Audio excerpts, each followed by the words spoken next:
Buenas noches, gusto verlo nuevamente. Esta noche, como decimos en nuestro país, vamos a leer un poquito mucho, ¿ya? Así que vamos a leer en tres pasajes distintos de la Escritura. Así que yo quiero que abran sus Biblias primeramente en Mateo capítulo 18. El título del sermón, del estudio de esta noche es El cuidado de los niños, una responsabilidad ante Dios. Entonces vamos a abrir en Mateo capítulo 18, Génesis capítulo 19, Efesios capítulo 6. Mateo capítulo 18, Génesis capítulo 19 y Efesios capítulo 6. Comenzaremos entonces con el libro de Mateo. En aquel tiempo los discípulos vinieron a Jesús diciendo: ¿quién es el mayor en el reino de los cielos? Y llamando Jesús a un niño, lo puso en medio de ellos y dijo: de cierto os digo, que si no os volvéis y os hacéis como niños, no entraréis en el reino de los cielos. Así que cualquiera que se humille como este niño, ese es el mayor en el reino de los cielos.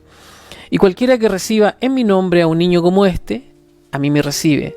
Y cualquiera que haga tropezar a alguno de estos pequeños que creen en mí, mejor le fuera que se le colgase al cuello una piedra de molino de asno y que se le hundiese en lo profundo del mar. Ay del mundo por los tropiezos, porque es necesario que vengan tropiezos, pero ay de aquel hombre por quien viene el tropiezo. Génesis capítulo 19. Génesis capítulo 19. Llegaron, pues, los dos ángeles a Sodoma a la caída de la tarde, y Lot estaba sentado a la puerta de Sodoma, y viéndolos Lot, se levantó a recibirlos, y se inclinó hacia el suelo, y dijo: ahora, mis señores, os ruego que vengáis a casa de vuestro siervo, y os hospedéis, y lavaréis vuestros pies, y por la mañana os levantaréis, y seguiréis vuestro camino. Y ellos respondieron: no, que en la calle nos quedaremos esta noche. Mas él porfió con ellos mucho, y fueron con él, y entraron en su casa, y les hizo banquete, y coció panes sin levadura, y comieron. Pero antes que se acostasen, rodearon la casa los hombres de la ciudad, los varones de Sodoma, todo el pueblo junto, desde el más joven hasta el más viejo, y llamaron a Lot, y le dijeron: ¿dónde están los varones que vinieron a ti esta noche? Sácalos, para que los conozcamos. Entonces Lot salió a ellos a la puerta y cerró la puerta tras sí, y dijo: os ruego, hermanos míos, que no hagáis tal maldad. He aquí, ahora yo tengo 2 hijas que no han conocido varón. Os las sacaré fuera, y haced de ellas como bien os pareciere, solamente que a estos varones no hagáis nada, pues que vinieron a la sombra de mi tejado. Y ellos respondieron: quita ya. Y añadieron: ¿vino este extraño para habitar entre nosotros, y habrá de erigirse en juez? Ahora tenemos más mal que a ellos. Y hacían gran violencia al varón, a Lot, y se acercaron para romper la puerta. Efesios capítulo 6. Hijos, obedeced en el Señor a vuestros padres, porque esto es justo. Honra a tu padre y a tu madre, que es el primer mandamiento con promesa, para que te vaya bien y seas de larga vida sobre la tierra. Y vosotros, padres, no provoquéis a ira a vuestros hijos, sino criadlos en disciplina y amonestación delante del Señor. Hace algunas semanas atrás, en el Parlamento chileno, la clase política, la élite política, sostenían la discusión de si aprobaban o no el proyecto ESI. Ustedes saben que el proyecto ESI es el proyecto de educación sexual integral que quieren aprobar algunos sectores de los políticos chilenos.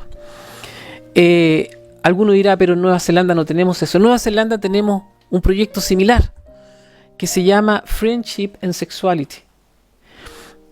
Está en inglés, diferentes matices, diferente nombre, pero en su núcleo, en su esencia, son lo mismo y buscan lo mismo. Y esto que buscan estos proyectos, aunque suenen diferentes, ¿verdad?, es básicamente reducir hasta donde sea posible hasta donde sea posible, el derecho preferente que tienen los padres de criar y educar a sus hijos como ellos estimen conveniente.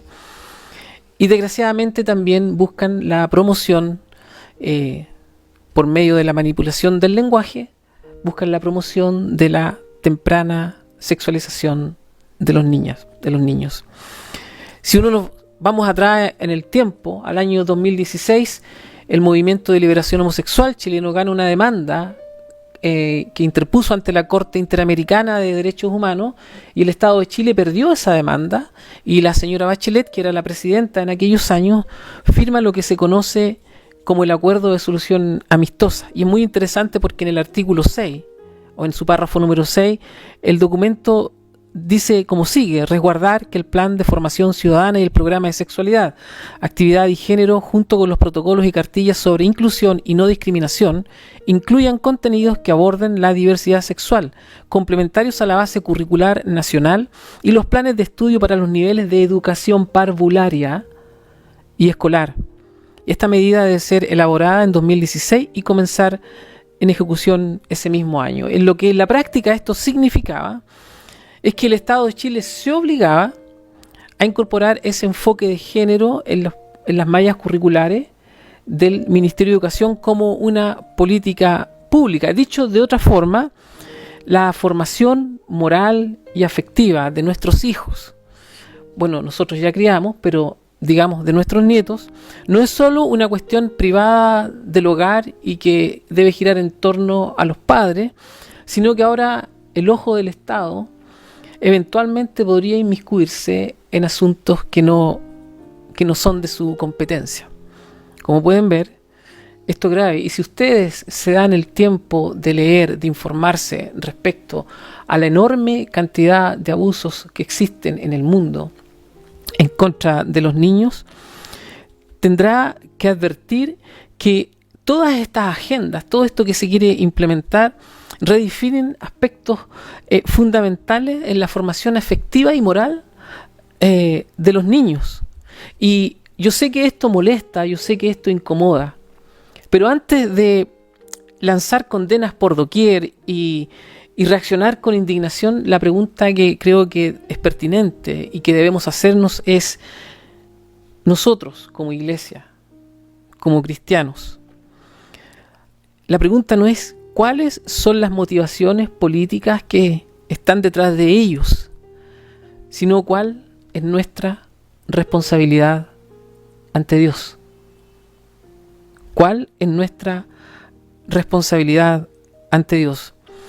Si hay algo en el mundo que tiene una fragilidad extrema, una vulnerabilidad extrema, son los niños.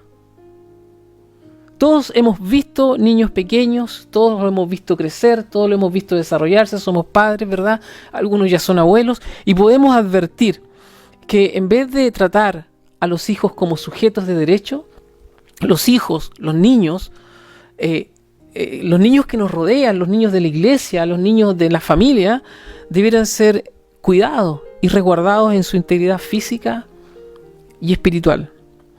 Y en ese sentido, nuestro Señor Jesucristo es muy claro y es muy severo también, porque cuando uno se acerca al libro de Mateo, ¿no es cierto?, al capítulo 18, va a advertir que el Señor está a punto de descubrir con los discípulos una cuestión tremendamente importante y que grafica por una parte el accionar, el caminar cristiano, porque cuando la Biblia habla de los niños pequeños en este contexto, no solo se refiere a los niños más chiquititos, ¿verdad?, sino que se refiere también a los niños espirituales. Entonces, lo que vemos ahí en el capítulo 18 es cómo Jesús aborda el tema frente a una pregunta puntual que los discípulos le estaban haciendo. Y es muy interesante y llama la atención porque en el versículo 1, en el libro de Mateo, el versículo comienza diciendo: en aquel tiempo. ¿A qué se refiere exactamente el Señor? Hago la pregunta porque esta no es una transición cualquiera. es más bien un eslabón de una cadena que viene desde el capítulo 17.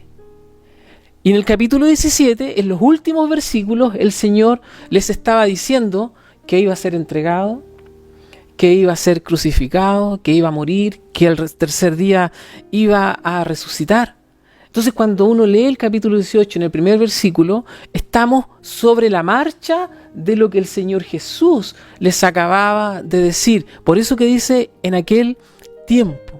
Entonces, a lo que se refiere es a esa situación en particular. Y esto es muy interesante porque, aunque el texto nos dice que se entristecieron los discípulos, esa tristeza no transformó su corazón, porque desde la pena inicial que sintieron por el anuncio que el Señor les estaba haciendo, desde esa tristeza inicial, desde esa pena inicial, pasaron drásticamente a un cambio de emoción repentino. Porque ahora los discípulos mostraron una falta de empatía increíble. Primero tuvieron tristeza por el anuncio del Señor, y ahora, ¿cuál era la preocupación? La preocupación era quién sería el más grande en el reino de los cielos. En aquel tiempo, dice la Biblia, los discípulos vinieron a Jesús diciendo: ¿quién es el mayor en el reino de los cielos? ¿Se dan cuenta cómo actúa el corazón humano? Y aquí lo que queda de manifiesto es lo que realmente había en el corazón de los discípulos. Y muchas veces también es lo que sin querer nosotros mostramos, ¿no? Uno ve tantas veces en nuestra iglesia ese caudillismo, quién quiere estar adelante, quién quiere estar después. Algunos creen que ser pastor es todo el tiempo predicar, algunos creen que... no es así. Entonces, este tipo de actitud podría, sin lugar a dudas, molestar o bien entristecer a una persona, pero el Señor Jesús, la respuesta que les da es todavía mucho más hermosa, mucho más profunda, porque Él aprovecha el momento para darles una tremenda lección.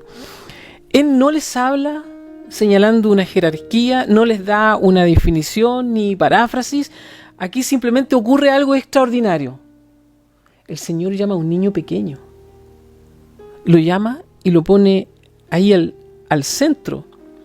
En el versículo 2, y llamando Jesús a un niño, lo puso en medio de ellos.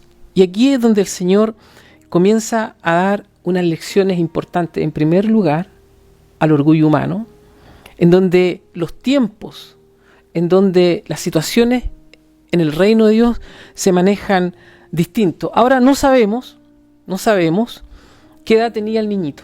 No tenemos idea, pero asumimos que era un niño pequeño, ¿verdad? De aquellos que caminan y que lo primero que hacen cuando ven al papá, a la mamá o a un adulto es extender sus brazos. Entonces tenemos que asumir que era un niño, pero no en el sentido de una inocencia moral, sino que el Señor llama a este niño para graficar la completa dependencia que el niño debía tener, porque el Señor está atacando dos frentes aquí.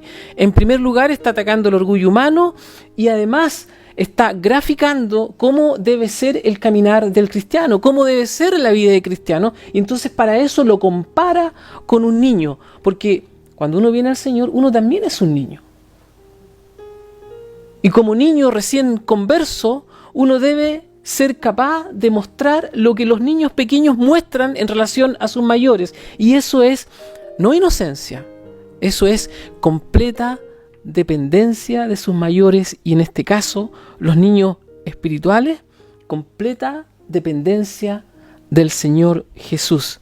Ahora es súper interesante que el Señor haya llamado a un niño y no haya llamado a un rey, un príncipe o a un adulto. No, Él llamó a un niño, porque en el mundo judío del primer siglo, los niños no representaban poder, no representaban prestigio ni influencia. Lo que ellos representaban era extrema vulnerabilidad, representaban dependencia completa y ausencia de estatus. ¿Quién va a ser el mayor en el reino? Era lo que atormentaba, era lo que incomodaba a los discípulos. Y el Señor llama a un niño.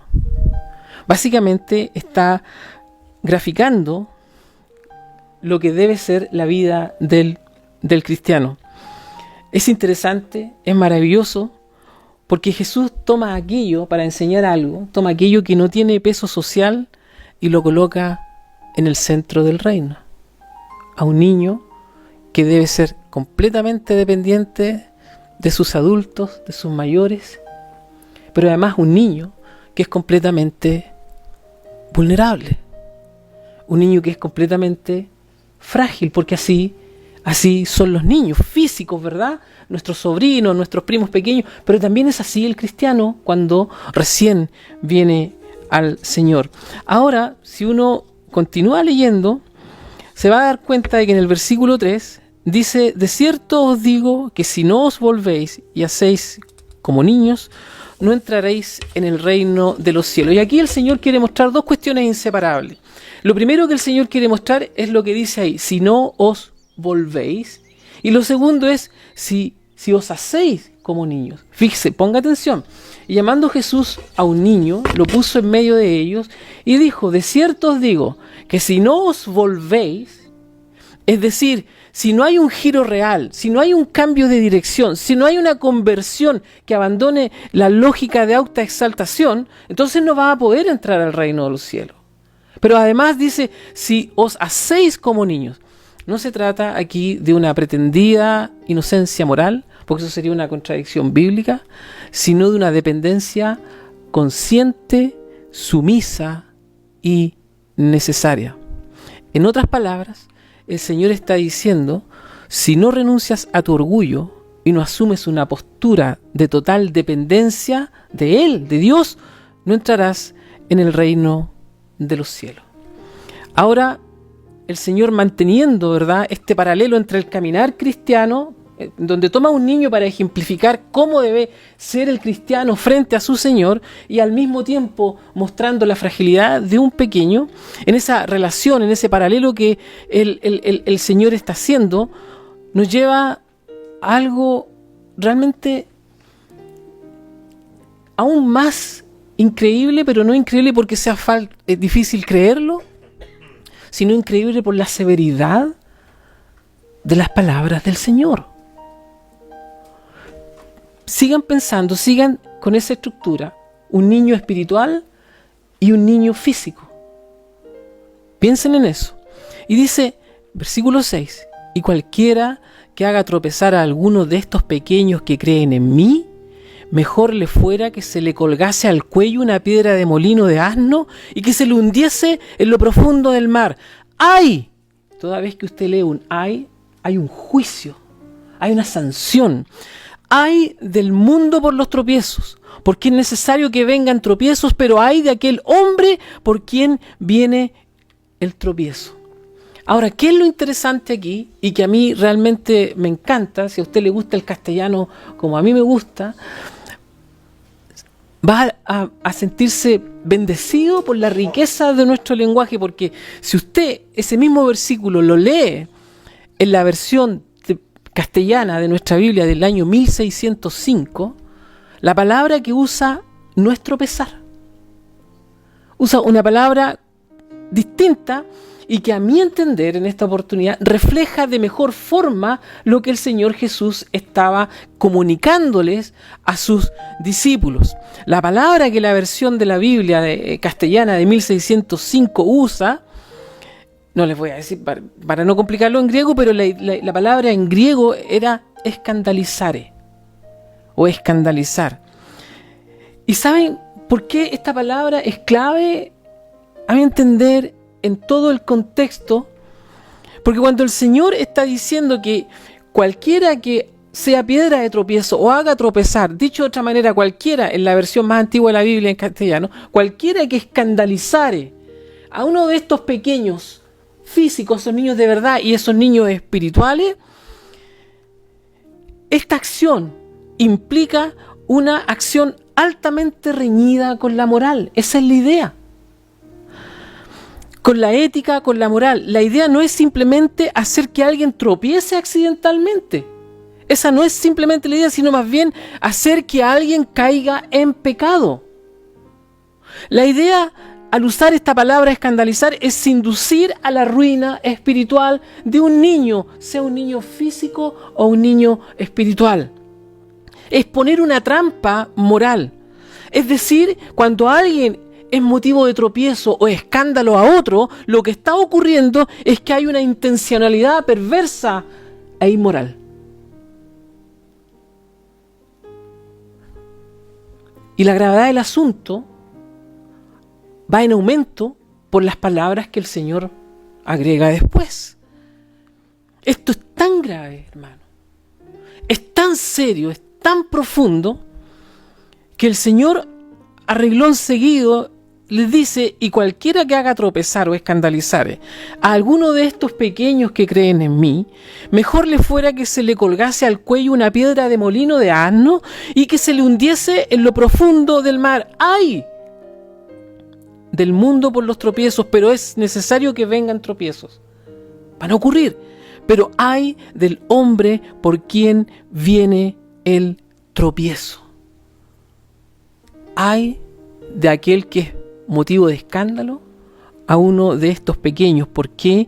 Porque ahí, en esa acción, hay una intencionalidad perversa e inmoral. Es inducir a la ruina espiritual de una persona que está en vulnerabilidad, de una persona que es frágil, de una persona que lo único que necesita para subsistir en este mundo es vivir una completa dependencia de su Señor, por una parte, y en el caso de los niños de verdad, de los chiquititos, una dependencia sencilla y humilde, protectora de sus padres. Yo solía conversar hace muchos años atrás con un joven, le decíamos Luchito, y él a la edad de 7 años había sido abusado por su tío. Y conversando con él me contaba muchas historias. Finalmente él muere de síndrome de inmunodeficiencia adquirida. Y me cuenta su historia. Yo le pregunto, yo trataba de predicarles, de hablarles de Dios, en fin. Y él me cuenta que a los 7 años había sufrido abuso y que luego ya no había podido salir. Y su vida termina temprano. Cuando alguien abusa de una persona que por lo general está en desventaja, muchas veces el daño que hay es irreversible, es irreparable a no mediar el poder de Dios, a no mediar el evangelio sanador, a no mediar la cruz de Cristo. ¿Entienden lo que quiere decir el Señor aquí? ¡Ay de aquel que es motivo de tropiezo! ¡Ay de aquel que escandalizare!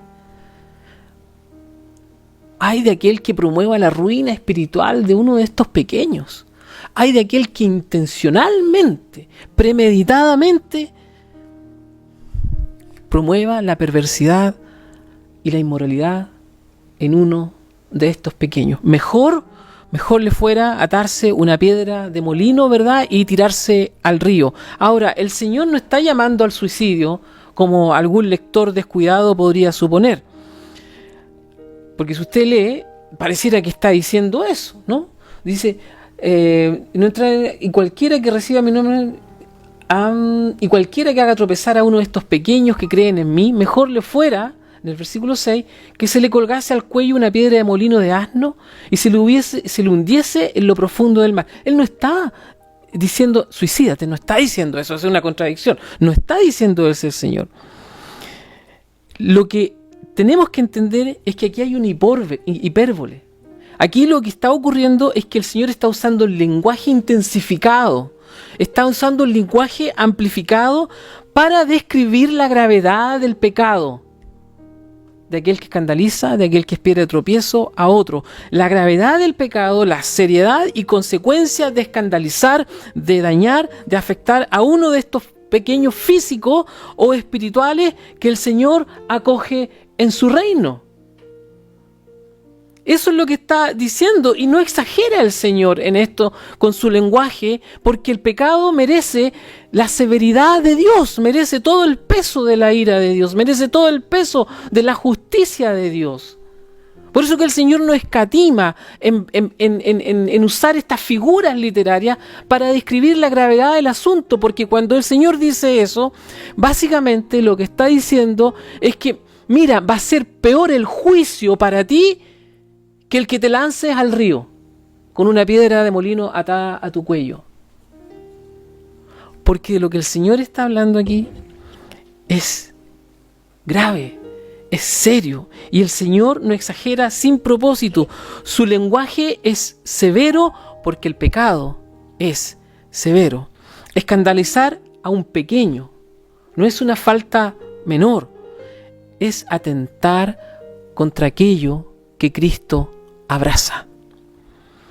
Y cuando el escándalo, hermanos, va increciendo, es decir, cuando estas situaciones van en aumento, cuando este escándalo, cuando el pecado, cuando esa mala intención, cuando esa perversidad se va normalizando, cuando la corrupción se vuelve cultura, el daño ya no es solo individual. El daño que se produce es incluso generacional, es prácticamente colectivo. Lo vemos a diario. Si nos trasladamos a nuestro tiempo hoy, lo vemos a diario. Cómo pretenden implementar una agenda que además choca con el sentido común. Cuando no se detiene el avance de aquellos que son piedra de tropiezo, cuando no se detiene el avance de aquellos que escandalizan a otros intencionalmente, con maldad, con alevosía, con engaño, con mentira, esto va en aumento, que incluso se hace hasta cultural, hermano. Que incluso se hace hasta visible en el mundo que nos rodea. Y cuando nosotros revisamos el libro de Génesis, veremos muchas veces cómo la corrupción moral, el desastre cultural, la normalización de la maldad, de aquello que ofende a Dios, dinamita las bases de una sociedad, puede también tener un alcance colectivo aún en los más jóvenes. Aún en los más jóvenes. ¿Cuántos hemos conocido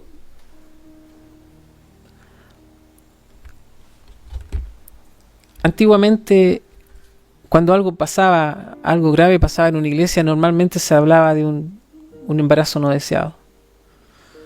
Era todo lo más grave que se podía ver. Pero hoy día ya no. Las iglesias han tenido y están teniendo que lidiar con jovencitos, con jovencitas que incluso en algún momento han querido abandonar su sexo natural. Porque cuando la maldad aumenta, se hace hasta generacional, se hace cultural, es promovida, es defendida. Por eso que frente a nuestros ojos en Génesis capítulo 19 tenemos este tremendo relato acerca de Sodoma, en donde nosotros podemos leer lo siguiente. Vamos a saltar al versículo 4, donde dice: pero antes que se acostasen, rodearon la casa. ¿Quiénes? Los hombres de la ciudad. Especifica ahora. ¿Quiénes? Los varones de Sodoma. Y luego todo el pueblo. ¿De quién? Desde el más joven hasta el más viejo. Y llamaron a Lot y le dijeron: ¿dónde están los varones que vinieron a ti esta noche? Sácalos para que los conozcamos. Esa palabra, conocer, describe intimidad física. Entonces Lot salió a ellos a la puerta y cerró la puerta tras de sí. Y dijo: os ruego, hermanos míos, que no hagáis tal maldad. Lot entendió lo que querían hacer. He aquí ahora yo tengo 2 hijas que no han conocido varón. Os las sacaré afuera y haced de ellas como bien os pareciere, solamente que a estos varones no hagáis nada, pues que vinieron a la sombra de mi tejado. Y ellos respondieron: quita allá. Y añadieron: vino este extraño para habitar entre nosotros, y habrá de erigirse en juez. Ahora te haremos más mal que a ellos. Y hacían ¿qué? Gran violencia, es decir, forcejearon, se dieron golpes, hubieron puñetazos, hicieron gran violencia al varón, a Lot, y se acercaron ¿para qué? Para romper la puerta. La historia esta, hermanos, sabemos, es bastante conocida. Estos ángeles de atractivo parecer, ¿verdad? De buena presencia probablemente, fueron enviados por Dios en una misión de rescate a una ciudad que era abiertamente corrupta, que era una ciudad completamente inmoral y una ciudad llena de pecado. Y los sucesos toman un giro dramático, toman un giro increíble, dejando claro que lo ocurrido allí fue un proceso largo, hermano, porque no es que Sodoma se haya vuelto inmoral, llena de pecado, de una noche para otra. No es que esta ciudad se haya vuelto completamente desordenada, corrupta, inmoral, promoviendo el pecado de un día para otro. Las cosas no pasan así, hermanos. Así no ocurrió. Esto no pasó en un día. Lo que ocurrió con Sodoma, hermano, es que a lo largo de los años se produjo un acostumbramiento a la inmoralidad. A lo largo de los años se produjo una transgresión constante de la moral, se produjo una degradación familiar, una normalización de la maldad sexual. De hecho, en los versículos de Génesis que ya leímos, hubo un intento de, ¿qué, hermanos?, de abuso sexual grupal contra los ángeles que fueron en misión de rescate a esta ciudad, a salvar a Lot y a su familia. ¿Por qué? ¿Por qué pasan estas cosas? Porque aquel acostumbramiento y normalización del pecado, ¿sabe qué? No son inocuos, no son inofensivos, no son neutrales, tienen consecuencias. Hermanos, el pecado tiene un efecto expansivo, es moralmente contagioso y produce la muerte, y es lo que había y estaba ocurriendo en la ciudad de Sodoma, a tal punto que la Biblia dice: todos los hombres, desde los más jóvenes hasta los más viejos. No podemos inferir en el texto que había niños ahí presentes en ese momento, pero sí podemos deducir, por lo que todo el capítulo nos relata, que aún esos niños que estaban en la ciudad, pero que no estaban allí probablemente, aún esos niños sufrieron la consecuencia de la maldad, de la inmoral, de la corrupción, a tal punto que murieron con todos los demás en esa ciudad. Porque el pecado no es inocuo. Cuando la degradación afecta a una sociedad, todos nos vemos de una u otra manera afectados y tendemos a normalizar cuestiones que no debemos normalizar. Tendemos a perder el juicio. ¿Qué pasó con Lot? ¿Qué dijo Lot a la gente de la ciudad, a los hombres de la ciudad? No hagan esto con estas personas que están bajo mi techo. Yo tengo 2 niñas, tengo 2 hijas que no han conocido varón. Son vírgenes. Hagan con ellas lo que quieran. ¿Cómo se les ocurre, hermano? ¿Saben lo que pasa, hermano? Cuando el pecado se normaliza, cuando la maldad se normaliza, perdemos claridad en nuestros juicios morales.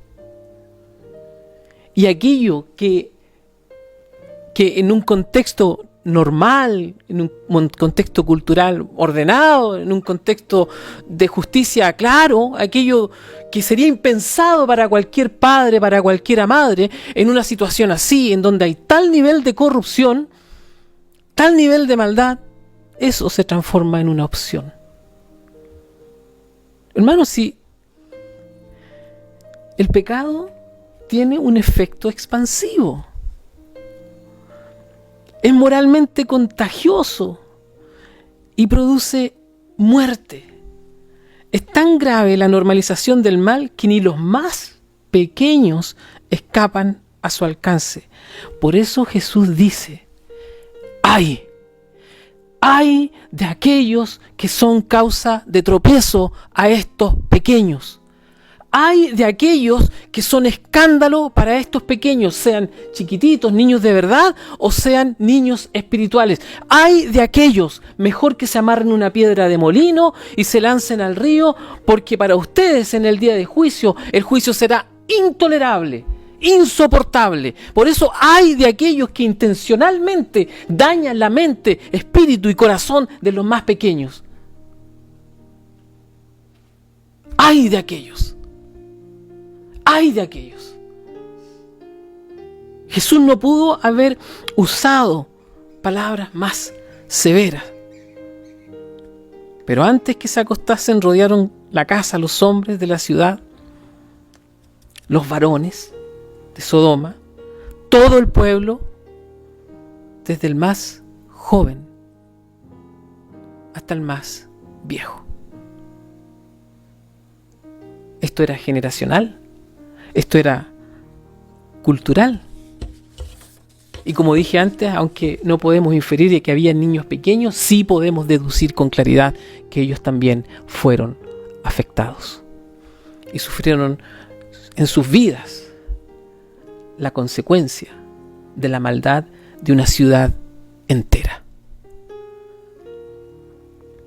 Podemos advertir que el pecado, que la maldad había permeado la sociedad completa al punto de que estos hombres de esta ciudad quisieron cometer una violación grupal.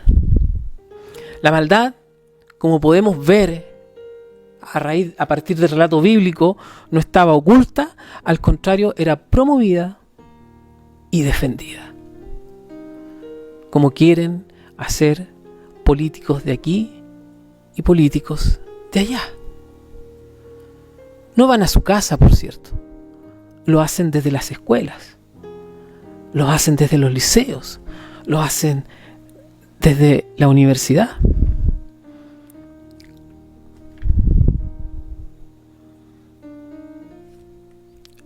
La afectación del pecado, hermanos, cuando sobreabunda en una generación o en una cultura, tristemente hace que incluso el juicio, la razón, como tiene que ser, se vea comprometida. ¿Por qué? ¿Por qué le pasó eso a Lot? Porque estuvo expuesto por largo tiempo a la maldad. Porque el pecado ambiental afecta la percepción moral. La exposición prolongada de la maldad embota la conciencia humana. Y como dije antes, aquello que en otro contexto sería impensable, hoy se transforma en una opción. Consecuentemente, Sodoma, hermanos, se transforma en un claro ejemplo de lo que ocurre cuando el escándalo, retomando la palabra del libro de Mateo, cuando un escándalo deja de ser individual y se convierte en sistema. Y aquí permítame ofrecerles un principio. Solo una vida de completa dependencia de Dios, como la de un niño pequeño, preservará nuestro juicio moral. Se lo repito. Solo una vida de completa dependencia de Dios, como la de un niño pequeño, preservará nuestro juicio moral. ¿Por qué el Señor ejemplificó de esta forma el caminar cristiano? Porque Él sabía muy bien. Él sabía muy bien a los peligros, en primer lugar, que nos encontraríamos. Él sabía muy bien la fragilidad que tienen los nuevos creyentes cuando caen en doctrinas erradas, o cuando incluso dentro de las propias iglesias se normaliza conductas que no corresponden. Pero además el Señor estaba apuntando a los más chiquitos. ¿Recuerdan ustedes cuando Jesús caminaba por las aldeas y los pueblos y veía a la gente que estaban a orillas del camino, y la Biblia dice que Él se compadecía porque eran como ovejas que no tenían pastor? Incluso su humanidad, hermano, se enfermaba el Señor, se quedaba dolorido al ver tanta tristeza y tanta miseria a su alrededor, y muchos de esos que estaban en los caminos eran niñitos pequeños, hermano. Yo recuerdo que mi padre viajó por muchos países, y uno de los países que fue a la India. Hace 40 años atrás, ya no me acuerdo, pero muchos años atrás, y tenían que estar un mes en el puerto allá en la India. Y mi papá salió al mercado y mi papá quedó impactado. Después de 2 horas, 1 hora y media de caminar en el mercado y ver los ratones y todas esas cosas, ver los niñitos como venían a él y agarraban su pantalón con un ojo grande, morenito, flaquito, y pidiéndole algo a mi papá. Mi papá quedó impactado, hermano. Yo me imagino entonces al Señor Jesús en su humanidad, ¿verdad? Él debió sentirse aún más impactado si Él era la encarnación divina. Por eso que Jesús es claro: cualquiera que haga tropezar a uno de estos pequeños, cualquiera que escandalizare, mejor que agarre una piedra de molino y se tire al río. A renglón seguido vemos cómo, cuando no se detiene el avance del mal, bajo las normas y preceptos que Dios ha establecido en una sociedad, la consecuencia es terrible. Tan mala es la consecuencia que incluso los más pequeños, como en el caso de Sodoma, la sufrieron y perdieron su vida. Y aquí quiero conectar con lo que tiene que ver con nuestra responsabilidad parental. ¿Y por qué no con nuestra responsabilidad como abuelos? Porque la situación en la cual hoy estamos viviendo en el mundo es tan compleja, es tan extraña, es tan alocada, es tan llena de pecado, tan llena de maldad, que simplemente no podemos bajar los brazos. Que simplemente, aunque nuestros hijos no nos quieran escuchar, tenemos que repetir el consejo. Porque sobre nosotros pesa una responsabilidad, y una responsabilidad que nos ha sido delegada por Dios. Si vivimos en un tiempo donde la fragilidad de los niños es evidente, hermano, si vemos cómo la normalización del pecado puede permear aún la cultura, ¿qué debemos hacer? Como iglesia, como cristianos, la Escritura, la Biblia, el Señor no nos deja sin dirección. En Efesios leemos que dice: hijos, obedecer en el Señor a vuestros padres, porque esto es justo. Honra a tu padre y a tu madre, que es el primer mandamiento con promesa, para que te vaya bien y seas de larga vida sobre la tierra. Y vosotros, padres, no provoquéis a ira a vuestros hijos, sino criadlos en disciplina y amonestación del Señor. Aquí encontramos en estos versículos un equilibrio extraordinario.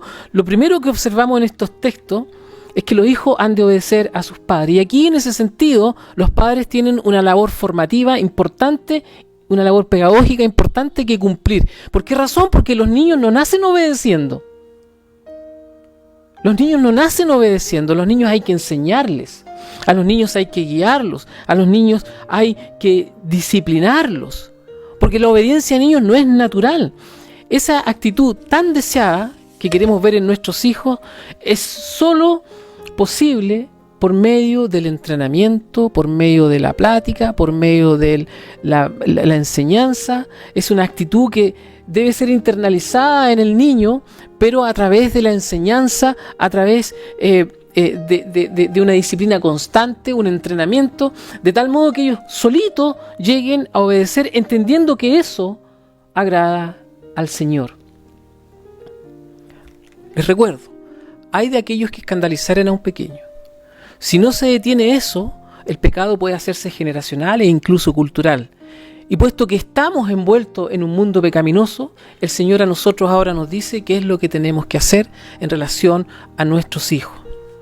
En este sentido, hermano, esta es una labor compartida, porque el versículo dice: hijos, obedecer en el Señor a vuestros padres. Y en el griego, la palabra que aparece ahí es, se lo traduzco para que lo entiendan facilito, es: hijos, obedezcan a su papá y a su mamá. Sin embargo, la palabra que aparece después para padre está solamente apuntando al masculino. No está diciendo que la labor debe realizarse en forma separada, sino que tiene que ser una labor conjunta, tiene que ser una labor compartida entre padre y madre. Es decir, ambos participan del proceso de formación. Por eso que usa la palabra padres al principio. Hijos, obedezcan esa palabra a su papá y a su mamá. Obedezcan a los dos.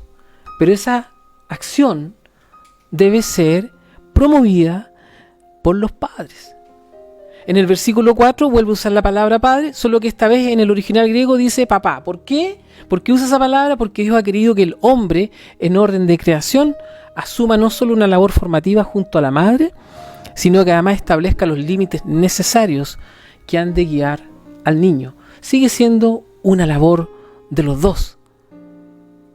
Pero Dios le ha dado algo más al hombre para que él sea ese ente que promueve la disciplina. Normalmente las madres, la contención, la comprensión, el calor, el amor. Los papás normalmente la disciplina, no solo proveer, pero también tenemos una labor que cumplir. En muchas culturas se suele, incluida la nuestra por supuesto, se suele delegar lo formativo a la madre. Pero Pablo, en cambio, coloca el peso directamente sobre los padres y particularmente sobre el varón, llamándolos a no provocarlos a ira, sino crear en amor, con autoridad, no con dureza, con disciplina, no con exasperación, y con límites, no con violencia. Yo quiero que se vaya quedando con lo siguiente.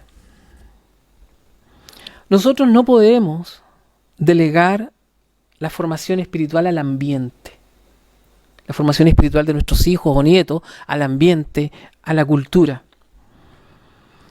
No basta, hermanos, con denunciar la oscuridad y la maldad que hay afuera. Lo que tenemos que hacer es encender la luz en la casa. Es ahí donde tiene que brillar la palabra de Dios. Es ahí en donde en primer lugar nosotros debemos ser luz.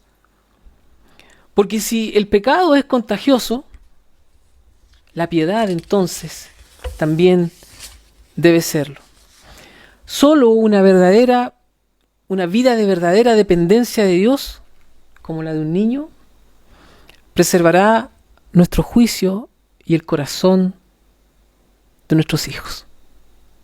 Solo eso. Por eso que el Señor nos dice a nosotros sean como niños, para que en esa dependencia que van a tener de Dios, de Jesús, del Señor, en esa dependencia podamos a su vez, ¿verdad?, preservar nuestros juicios morales, éticos, guiarlos en camino, solo tomados de la mano de Dios, solo de esa completa y absoluta dependencia es que podemos guiar al resto y ser un escudo frente a un mundo que se cae a pedazos, frente a un mundo corrupto, frente a un mundo inmoral, frente a un mundo que promueve el pecado, promueve la maldad.